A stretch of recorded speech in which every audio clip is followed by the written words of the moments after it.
palavra de Deus. Vou ofertar.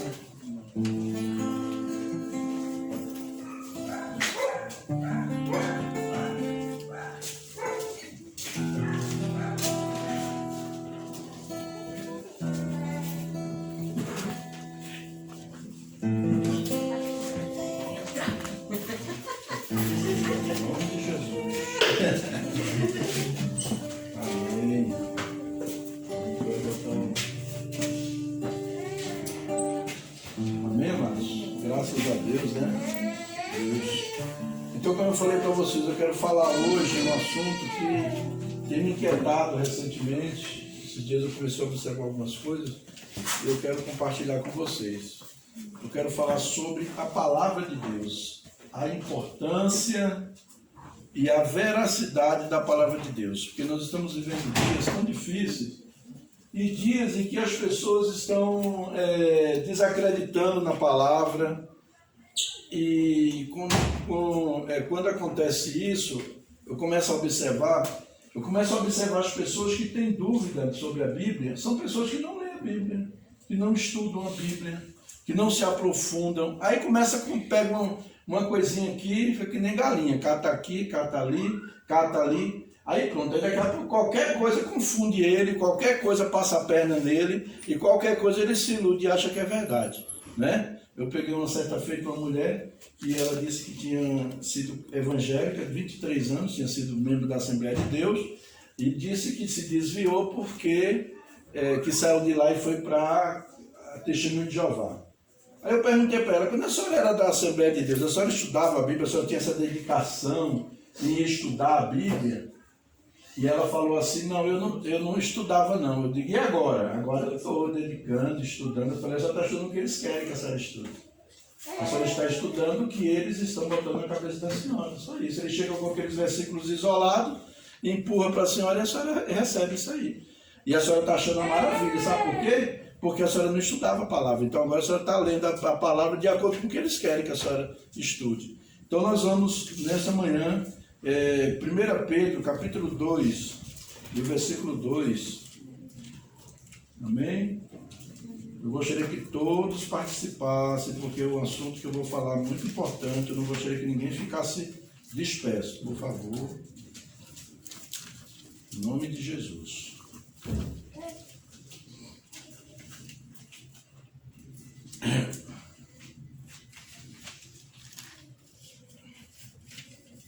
Primeira Pedro, capítulo 2, e o versículo 2.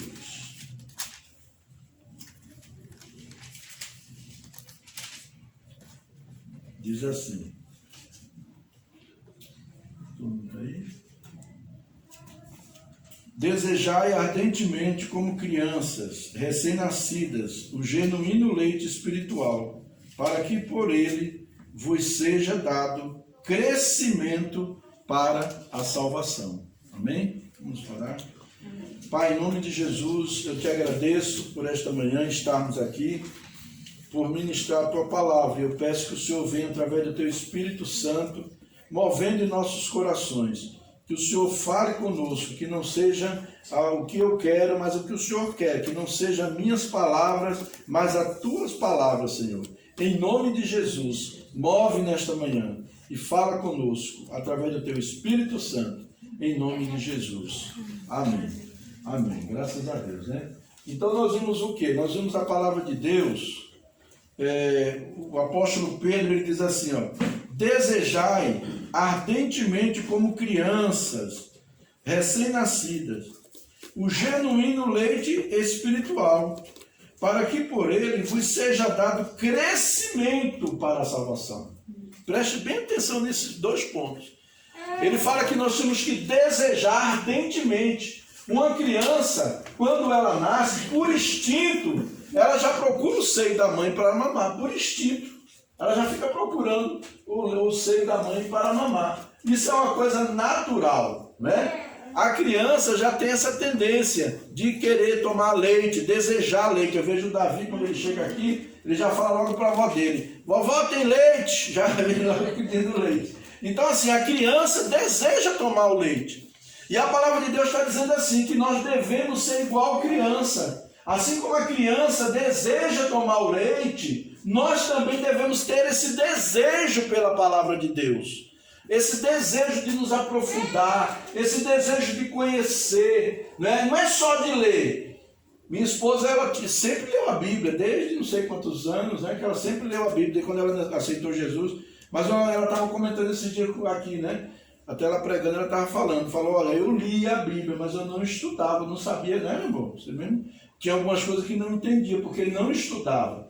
Então não é só ler a Bíblia, é estudar mesmo, é o que eu coloco, eu já até coloquei no grupo, fichário de estudo bíblico, como é que você faz para pesquisar. Tinha uma irmã ali, irmã que a gente conhece ela, aquela irmã, como é o nome daquela irmã que mora ali na Esplanada? Irmã Val, né? Uma benção, aquela mulher de Deus.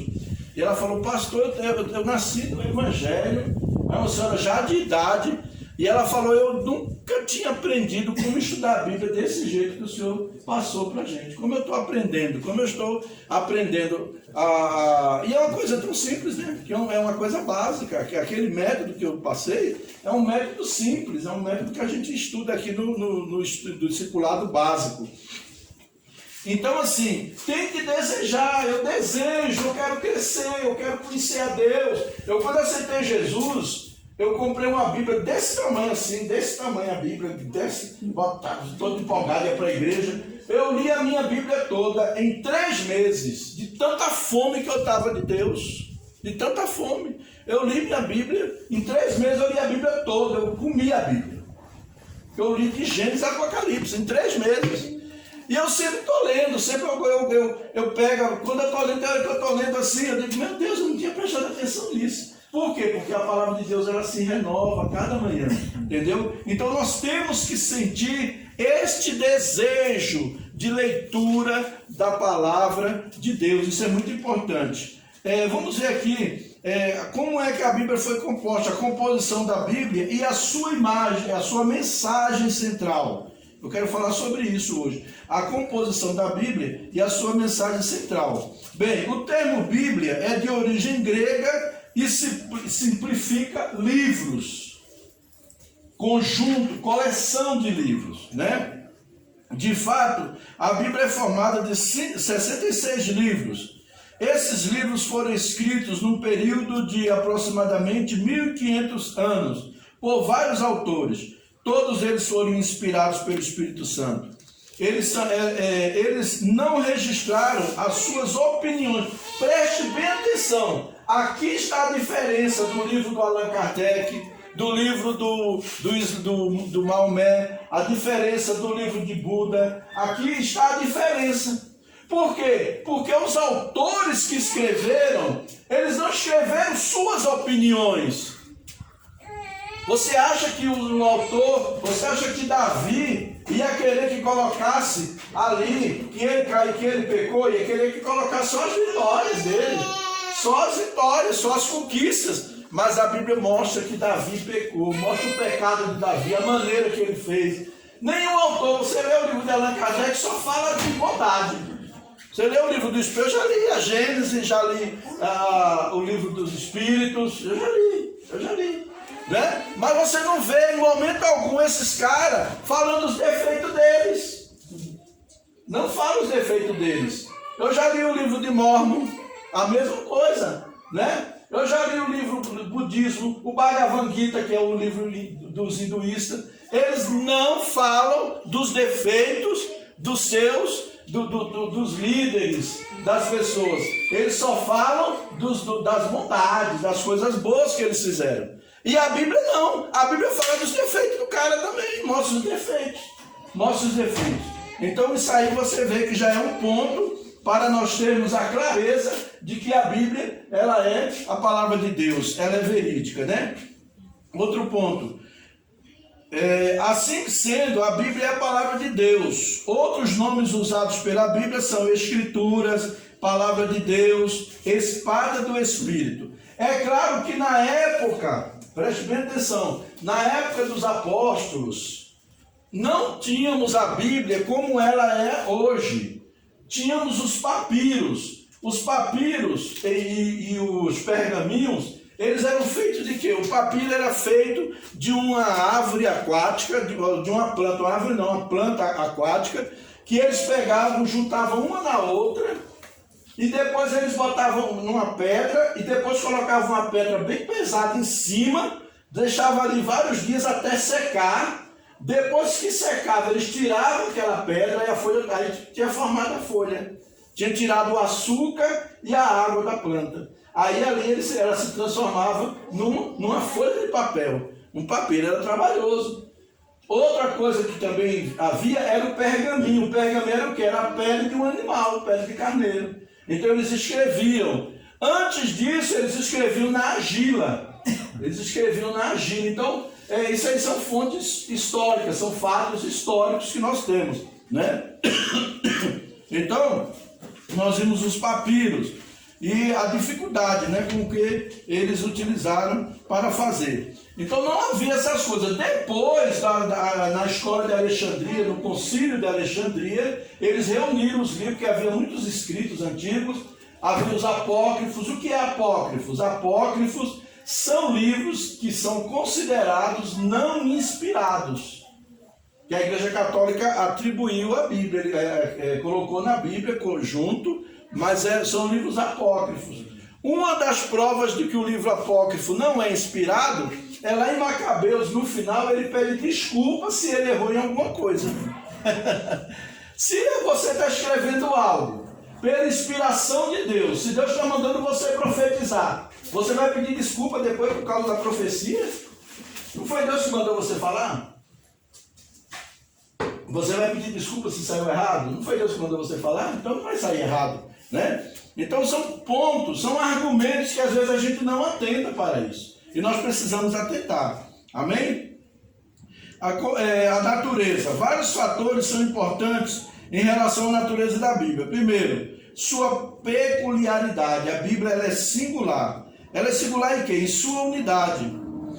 Apesar dela ter sido escrita, levou aproximadamente 1.500 anos para ser escrita, e 40 autores, 40 escritores, né, que viveram em épocas diferentes, eles escreveram sobre assuntos mais controvertidos, escreveram em época de paz e de guerra.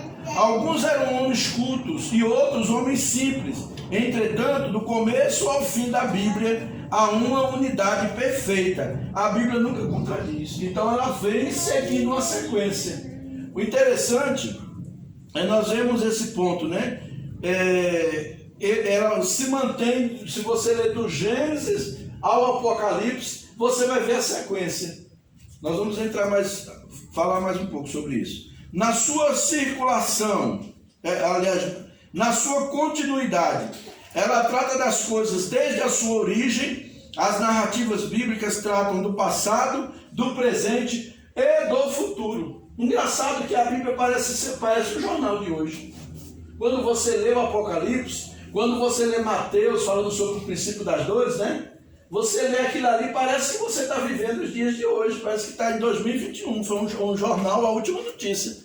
Quando ele fala que pragas que viriam sobre a terra, quando estivesse próximo da vinda do Filho do Homem, certo? Na sua tradução, aliás, na sua circulação, em 2000 anos, mais de 2 bilhões de exemplares foram publicados e vendidos. Preste atenção, a Bíblia é ainda o livro mais vendido na face da terra. Pode pesquisar, é o livro mais vendido na face da terra. Na sua tradução, atualmente a Bíblia está traduzida em mais ou menos 1.500 línguas e dialetos. Na sua sobrevivência, nada tem destruído a Bíblia. É um livro que tem sido criticado, rasgado, queimado. Já teve momentos que eles mandaram queimar os exemplares. Quando você estuda a história da igreja, quando você pega essas histórias, você vai ver momentos ali que mandaram queimar todos os escritos. Proibido. Hoje ainda tem países, na Nigéria, na China, em Cuba, né, em alguns países, é proibido você pregar o evangelho com liberdade, é proibido você ter a Bíblia, você estar com a Bíblia, né? É proibido. Tem sido escavada pela arqueologia. A própria arqueologia a tem confirmado e não negado. Ela é a indestrutível palavra de Deus. Preste atenção, os arqueólogos são aquelas pessoas que fazem escavações para descobrir fontes históricas, fósseis, essas coisas. E os arqueólogos têm aprovado a Bíblia como verdadeira. Uma certa feita, um arqueólogo japonês, ele disse assim, bem, aqui no Gênesis está falando que a mãe de Moisés pegou o cesto e betumou o cesto. Se ela betumou o cesto, é porque betume é pinche. E se é pinche, tem petróleo. E se tem petróleo, eu vou verificar. Se tiver petróleo nesse lugar, a Bíblia é verdadeira. Então ele foi de acordo com a Bíblia, com a palavra de Deus. Ele foi lá no lugar, pegou o mapa, verificou direitinho. Quando fizeram os estudos, que fizeram as escavações, jorrou petróleo. E ele passou a crer em Deus. Ele era ateu, não acreditava em Deus. E a partir daquele momento, lendo a Bíblia, ele passou a crer em Deus. Você vai começar a crer no Senhor. Você vai começar a crer nos milagres. Você vai começar a crer no poder de Deus à medida que você lê as Escrituras. Que você estudar a palavra de Deus. Se você não estudar a palavra de Deus, você não vai ter a sua fé fortalecida. A palavra de Deus diz que a fé vem pelo ouvir. E ouvir a palavra de Deus. E o ouvir que ele fala não é o ouvir literalmente, audível, né? Mas é você ler, examinar, meditar nas Escrituras. 1 Pedro, capítulo 1, no versículo 24 e 25, ele diz assim,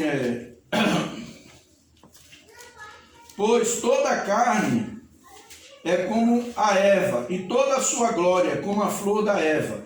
Cega-se a erva e cai a sua flor. A palavra de Deus, porém, permanece eternamente. Ora, esta é a palavra que vos foi evangelizada. Então a palavra de Deus, ela permanece para sempre. A Bíblia diz, passará os céus e a terra, mas a palavra do Senhor não passará. Ela vai se cumprir. Amém? Em nome de Jesus. Muitos crentes vivem uma vida derrotada, vivem uma vida fracassada, porque não têm costume de se respaldar na palavra de Deus.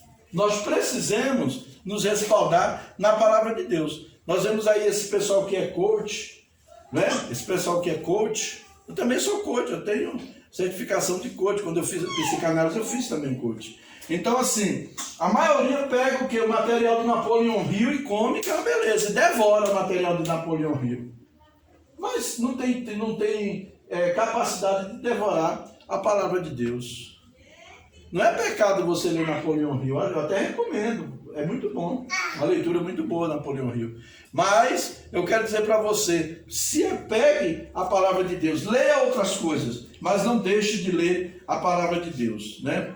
Na sua exatidão. A quantidade enorme de manuscritos provam a sua exatidão. Podemos ter absoluta certeza quanto ao conteúdo da Bíblia. João capítulo 10 e o versículo 35, a parte B do versículo, João capítulo 10, versículo 35, a parte B. Ele diz assim, a Escritura não pode falhar. E a Escritura não pode falhar. Quando ele fala da Escritura, ele está falando da palavra de Deus. Ele está falando da Bíblia. Ela não pode falhar. Não pode falhar. Uma certa feita, uma moça... eu assisti um filme, né? Foi até um filme, a filha do pastor. E aquela moça casou com um camarada, e o camarada só procurava botar ela para baixo, só procurava destruir ela emocionalmente, e ela começou a se sentir um lixo, uma porcaria. E quando foi um dia, ela começou a lembrar a maneira que o pai tratava, as coisas que o pai dela falava para ela. Então, ela resolveu largar esse cara e disse, eu não sou o que você diz que eu sou. Eu sou o que o meu pai diz que eu sou. Quando você estuda a palavra de Deus, você não vai ficar preso ao que os outros falam a teu respeito. Você não vai ficar preso ao que o diabo está soprando no teu ouvido. Mas você vai entender que Deus é um Deus que te ama e Ele vai dizer quem é você. Amém. Quando você estuda a palavra de Deus, você vai ver quem é você. Não aceite rótulos na sua vida. Não aceite rótulos. Então tem pessoas que vivem aceitando rótulos que os outros colocam nele. Por quê? Porque ele não conhece a palavra de Deus, que nós precisamos conhecer. Nos seus ensinos, o Novo Testamento completa o Velho Testamento. Os seus ensinos são precisos e exatos. Tudo que o Velho Testamento disse sobre Jesus, por exemplo, cumpriu-se no Novo Testamento. A Bíblia diz lá em Isaías, capítulo 9, diz assim: o povo que estava em trevas viu uma grande luz. Ali ele estava profetizando a respeito de Jesus. Lá depois ele fala assim: eis que uma virgem conceberá e dará à luz um filho, e o seu nome será Maravilhoso Conselheiro, Deus Forte, Pai da Eternidade, Príncipe da Paz. Né? Então está falando a respeito de Jesus. 750 anos o profeta profetizou a respeito de Jesus, e Jesus nasceu. O profeta Ezequiel profetizou sobre Jesus, profetizou sobre o fim dos tempos, e coisas que Ezequiel profetizou ainda vai acontecer. Daniel viu nas visões de Deus, coisas que ainda vão acontecer. Muitas já aconteceram, mas outras vão acontecer. Quer saber disso? Estude a Bíblia, estude a palavra de Deus. Amém? É muito importante isso, nós estudarmos a palavra. Nos seus relatos históricos, a arqueologia e a história comprovam isso. Eu dou aula de história, né? E eu começo nos livros de história, quando começa falando sobre o que é história, sobre a linha do tempo histórico, aí vem o período da pré-história, história antiga, e história medieval, história moderna, história contemporânea. Aí nós vimos na história antiga ali, falando sobre o homem, onde que o homem nasceu na África. Preste bem atenção nesse detalhe. A história antiga diz que o homem nasceu na África. Você estudou isso, não foi? Na escola? Que o homem nasceu na África. Sim, você está em que série? Estou no primeiro. Primeiro ano, então você estudou, você esqueceu. É o berço da humanidade. É o berço da humanidade, a África. E a Bíblia diz que o homem foi que o Éden fica onde, você sabe? Na África. Você está vendo aí? Fica na África. Então, simplesmente não adianta você querer ficar aí questionando, duvidando da palavra de Deus. Então, assim, relatos históricos, nas suas citações, é o livro mais comentado e citado no mundo todo. Até hoje, é o livro mais comentado. No tribunal, o advogado, para ser um bom advogado, ele tem que estudar a Bíblia. Sabiam disso? O macumbeiro lá, o pai de santo lá do terreiro de Umbanda, lá, ele também lê a Bíblia. Ou você pensa que não? Você está entendendo? Só que ele lê, mas não estuda. Se ele estudar, ele vai ver que ele está fazendo, não é por ali, não é o caminho, né? Na sua atualidade, é um livro antigo, mas atual e relevante para os dias de hoje. Ela nunca fica superada. É mais atual do que o jornal de hoje. Ela trata dos assuntos básicos da vida do homem do século XXI. Você vê, nós estamos no século XXI e a Bíblia trata de assuntos básicos sobre nós. Incrível isso, né? Através dela, Deus revelou a sua vontade. Revelação quer dizer Deus mostrando-se ao homem. Então, qual é a vontade de Deus para a minha vida? O que Deus quer que eu faça? O que Deus quer para mim? O que eu quero que Deus faça? O que Deus tem para mim? Eu vou descobrir isso como? Através da palavra de Deus. Através da palavra, né? O Salmo 19, versículo 1 ao 6...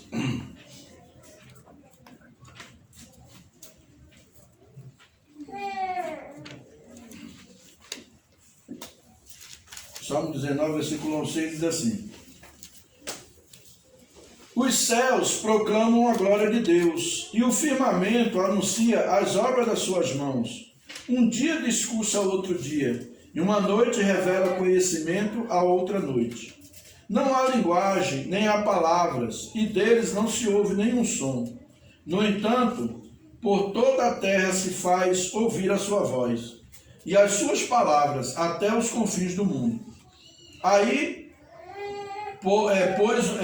pôs ainda uma tenda para o sol, o qual, como noivo que sai dos seus aposentos, se regozija como herói a percorrer o seu caminho. Principia numa extremidade dos céus, e até a outra vai o seu percurso, e nada refoge ao seu calor. Então nós vimos aí os céus, a Bíblia diz bem claro, os céus proclamam a glória de Deus, e o firmamento anunciam as obras das suas mãos. A nossa consciência também revela Deus. Romanos capítulo 2 e o versículo 15.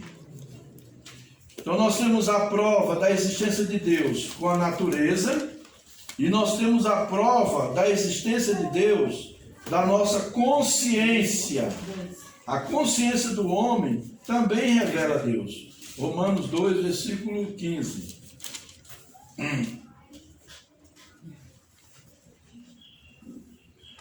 Estes mostram a norma da lei gravada no seu coração, testemunhando-lhes também a consciência e os seus pensamentos, mutuamente acusando-se ou defendendo-se.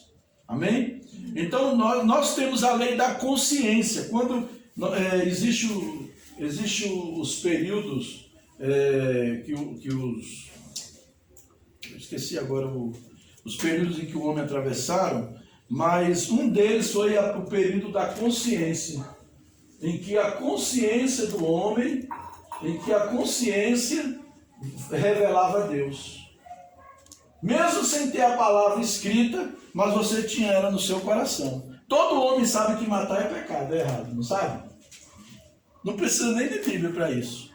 Todo homem sabe que trair sua esposa é pecado, não precisa nem de Bíblia para isso, né? Todo homem sabe que não precisa, que roubar o que é do outro é pecado. Precisa de Bíblia para isso? Então é a lei gravada no nosso coração. A lei gravada, né? Deus colocou ela no nosso coração. Entretanto, a revelação plena de Deus está em sua palavra e em Jesus Cristo. Quer revelação? A revelação de Deus completa está na palavra dele e através de Jesus Cristo. Então nós temos que estar buscando outras revelações, outras fontes de conhecimento, né? Muito sério. Consulta de mortos, horóscopo, cartomante, etc. Todas essas coisas são contrárias à palavra de Deus e, consequentemente, proibidas. Então a pessoa vai buscar essas coisas. A pessoa que está nas trevas, que não tem luz, que não tem revelação, que não tem Deus, que não tem clareza de Deus, ele vai buscar essas coisas. E o crente que faz isso, ele não conhece Deus.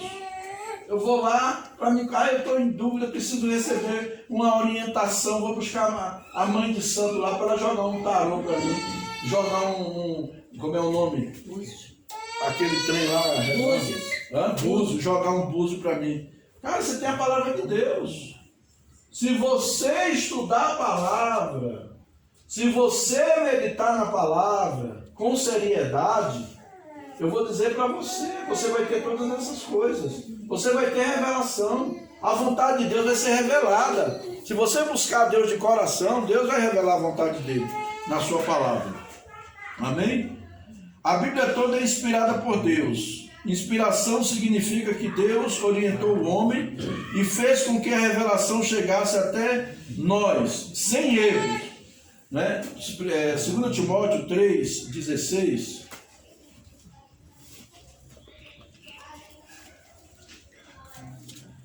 Segundo Timóteo 3,16.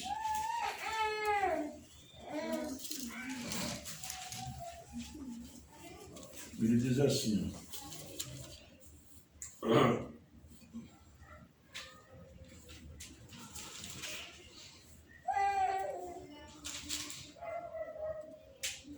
toda a Escritura é inspirada por Deus e útil para o ensino, para a repreensão, para a correção, para a educação na justiça.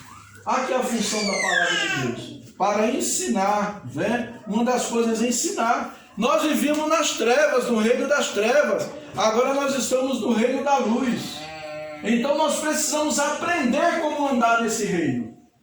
E nós vamos aprender como? Nós precisamos da palavra de Deus, que vai nos ensinar, vai nos mostrar, né? Depois ela diz aqui, para repreensão, nós estamos errados, a palavra de Deus vai mostrar que nós estamos errados, vai nos instruir sobre isso, né? Ó, você está errado. A pessoa que não é humilde, que é soberba, quando você vai mostrar na palavra que ela está errada, ela não aceita. Ela sai da igreja, esse pastor está querendo mandar na minha vida, né? E é desse jeito. Por quê? Porque não quer mudar de vida. Mas se você quer mudar de vida, a palavra de Deus vai dizer o quê? Você vai aceitar a repreensão. Você vai aceitar. Outro ponto. Para a correção. Para a correção. O que é correção? Eu fiz uma coisa pensando que era certo. Às vezes nós erramos pensando que estamos acertando e não estamos. Nós precisamos olhar a palavra. Poxa, eu fiz aquilo pensando que era certo, mas não é, né? Para a educação na justiça. O que é educar na justiça? Educar na prática, no exercício da fé. Quando fala educação na justiça, significa a prática do Evangelho. Seguir a Jesus na prática, não ser um cristão de aparência. Eu vejo aí pessoas que são cristãs, vão para o inferno, não adianta. Eu sou crente, eu vou para a igreja, vai para o inferno mesmo. Por quê? Porque nunca teve um novo nascimento. Deus não tem neto, Deus tem filhos. Meu pai é crente, minha mãe é crente, e não sei quem é pastor, né? Não vai. Deus não tem netos, Deus não tem sobrinho, Deus não tem primo, Deus tem filho. E lá no céu vai ser cheio dos filhos de Deus. Não pense que você vai de carona. Cuidado. Cuidado, porque se você pensa que vai de carona, vai chegar a hora, você vai depois dizer, bem que aquele pastor lá me avisou, eu não quis dar crédito. Não vai de carona. Então procure se educar na justiça. Procure se educar na prática, no exercício da fé. O que é o exercício da fé? Entendeu? Então, eu sou responsável pela minha salvação. A minha esposa é pela dela. Meus filhos é por eles que decidem. Né? É escolha. Qual é a sua escolha hoje? O que você está escolhendo? Está querendo viver um evangelho de qualquer maneira? Brincando com a palavra de Deus, né? Então a gente tem que estar atento. As características da Bíblia. A Bíblia ela é completa. Ela não precisa acrescentar mais nada. Ela não precisa acrescentar mais nada. A Bíblia ela é verdadeira. E a Bíblia ela é viva. A palavra de Deus é viva e eficaz. Mais penetrante. Ela vai até a divisão da alma e do espírito. Ninguém até hoje consegue dividir alma e espírito. Mas a palavra de Deus consegue. A palavra de Deus consegue dividir a alma e o espírito. Então, amados, procure estudar, não somente ler, mas estudar a palavra. Estudar no intuito de colocar em prática. Quando vir, poxa, eu estou errando, isso aqui está dizendo que é assim e eu estou fazendo errado. Então, essas coisas nós precisamos estar atentos. Amém? Precisamos estar atentos para que nós não venhamos depois chorar. E eu vou dizer para vocês, meus amados, quando a gente pratica, quando a gente anda na palavra e a gente pratica, as coisas começam a acontecer. Ninguém é melhor do que ninguém. Uma vez uma pessoa falou para mim assim, Deus parece que tem filho predileto, porque tu ora e não sei o que. Eu digo, rapaz, paga o preço. A salvação é de graça. Preste bem atenção nisso que eu estou te dizendo. A salvação, ela é grátis, é pela fé. Mas as outras coisas não. Tem que pagar o preço. Tem que pagar o preço. É uma batalha constante. É uma batalha. Quer ver acontecer, tem que pagar o preço. Amém? Em nome de Jesus. E eu quero encerrar contando um exemplo, uma ilustração de uma moça que ganhou um livro de presente. Essa moça ganhou um livro e botou aquele livro na estante, deixou para lá. E quando foi um dia, ela estava viajando em um cruzeiro. cruzeiro, em alto mar, e viu aquele rapaz, um rapaz até bonito, parecido comigo assim. E o que foi que vocês viram? Estão discordando, né? Um rapaz bonito e um monte de gente cercando aquele rapaz. E ela disse, por que tem aquele moço ali que está todo mundo indo lá, querendo falar com ele, e cercando aquele rapaz? Aí foi aquele monte, ela foi ver aquele monte de gente que estava indo lá. O pessoal estava pegando autógrafo. E quando ela viu aquele rapaz, era o autor do livro que ela tinha ganho e colocado na estante, nem tinha lido. E aquele povo estava pegando o autógrafo justamente do livro que ele escreveu, que ela também tinha aquele livro. Quando ela chegou em casa, a primeira coisa que ela fez foi tirar o livro da estante e ler o livro todo. Você sabe por que muitos crentes não lêem a palavra de Deus? Porque ele não conhece o autor da palavra. Porque a Bíblia é a carta de Deus para mim e para você. Deus está mandando uma mensagem. Deus está mandando dizer, meu filho, eu te amo. Veja o que eu fiz na história para abençoar a sua vida. Deus muda o tempo, Deus muda a história. A palavra de Deus diz que o sol parou. E os cientistas recentemente descobriram que existe um espaço no tempo em que eles não sabem explicar. Os cientistas descobriram recentemente que existe um espaço no tempo que eles não conseguem explicar. É como se o sol tivesse parado e não tivesse o dia andado. A Bíblia mostra a sua veracidade. Agora, para servir a Deus, você não conhece Deus, não é? Você não pega, você não apalpa Deus, você não sente, você não pega com a sua mão, você não sabe o peso, a altura de Deus. Você se relaciona com Deus é pela fé, é crendo, fé, acreditando que Ele existe, acreditando que Ele se importa com você e buscando a Ele. Amém? Em nome de Jesus. Vamos ficar de pé, vamos fazer uma oração. Eu queria que nessa oração você fizesse um compromisso.